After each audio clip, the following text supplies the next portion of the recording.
Ne. To čo je? Čo?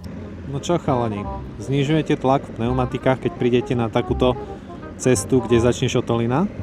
Poviem vám, že ak máte takéto 230 kg motorky, teda veľké cestovné endura, neodporúča sa znižovať na menej ako 1,5 do piesku, prípadne 1,8 baru na presne takúto cestu. Gravel, čiže šotolina, taký ľahší offroad so skalami, pretože tieto motorky nemajú vystúžené trafiky, to znamená kolesa, ako motokrosové motorky. A preto, keď dáš nízky tlak do týchto pneumatík, tak doraz na niektorých nerovnostiach a na skalách môže spôsobiť poškodenie disku a aj samotnej pneumatiky. No a samozrejme, čím ste ťažší, či máte viac kufrov a či máte pasažiera, o to ste ťažší, tak treba držať radšej tú hornú hranicu.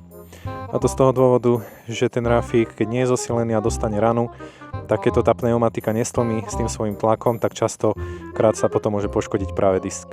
Takže ak váš kamoš za každým zastaví a vypúšťa tlak z pneumatík, povedzte mu ako Fico. To čo je?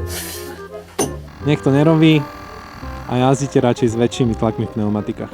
Nie je to žiadny problém a je to bezpečnejšie ako mať podhustené pneumatiky na takto ťažkých motorkách. Toľko message na dnes, borci.